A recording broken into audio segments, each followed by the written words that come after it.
Well, like a lot of people, it was always my goal, like the dream, to be a wrestler in America, to wrestle for WWE.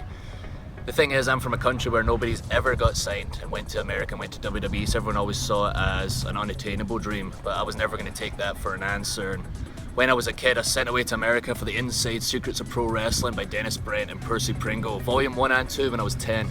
And they told me to, the business is a bit secret. We keep our secrets to ourselves. We don't tell everyone else. So I'm the guy that kept those books in my briefcase. And I would talk with everybody in class, playing along with them, playing along with the storylines, but I knew really how it worked. And that's the kind of kid I was and the kind of drive I had to be a wrestler. And I started traveling to the one wrestling school that existed in the UK when I was 15 years old. It was 12 hours away. I used to go there as often as I could, pretty much every month. Whatever money I got, whatever money my mum would give me, my nana gave me, it was all spent on wrestling school. And I debuted when I was 16 years old on a professional wrestling show in Scotland.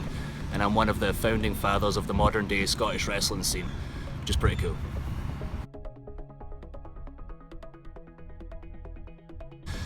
For someone trying to break into wrestling today, it's a heck of a lot easier. And I'm not the kind of guy that's like, oh my god, back in my day. I'm happy the way wrestling is now. I'm excited to be part of it. It's just booming all over the world. It allows me to have an amazing life, an amazing career, and to be very proud of my sport.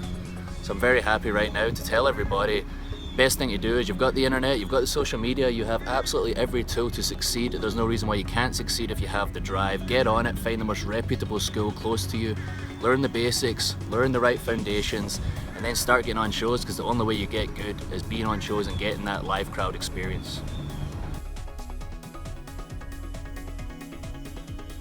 I worn a kilt before. I'd be wearing a kilt right now if I could. I'd be wearing a kilt everywhere I possibly could, except it's like 1,000,000 degrees in St. Petersburg, Florida right now. I'd have one on right now. I'd be doing a handstand if I could. But yes, I wear a kilt every opportunity I can. I was just at my brother's wedding a few months ago, and the whole family had the kilts on, which is cool whenever we can do that. And every special occasion, any excuse I basically have, I'll wear a kilt. My tartan that I wear is a controversial one in Scotland. It's my soccer team's tartan. Glasgow Rangers. It's a blue one.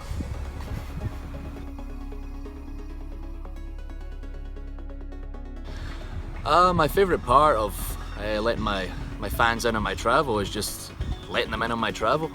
The social media has been such a fantastic thing.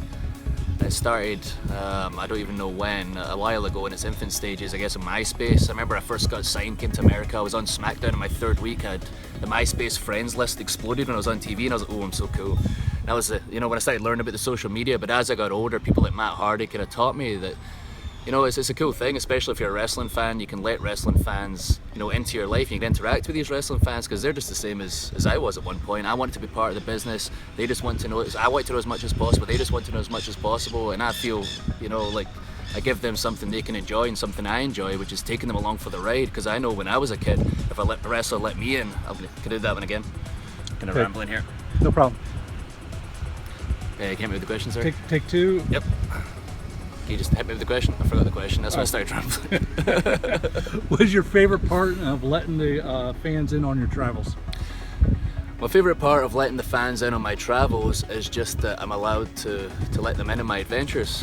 When I was a kid, if I was able to follow a professional wrestler's footsteps and travel with them around the world, that would be like one of my biggest dreams come true. And the fact that I'm in a position where I can let people come with me all around the world. I'm the busiest guy in the world in wrestling. I travel to all these different countries, and I'm able to take the fans on this ride. And I see all their comments. They're so excited to see where I'm at next, to see my highs of, traveling and being in these countries, to see my lows of spending lots of time in airports. But they're there to motivate me, and that's a lot what gets me through this difficult traveling to fans. So thank you very much, everybody, for that.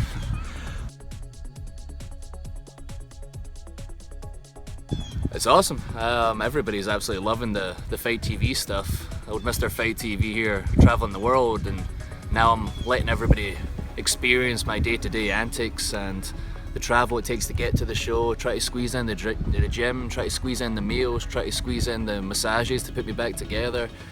It's awesome, and everybody's been really receptive, and they're starting to see, I'm not just joking about being the busiest guy in the world. I truly am, and we've got some cool stuff coming up on Fight TV here where it's about to get a whole lot crazier for Drew.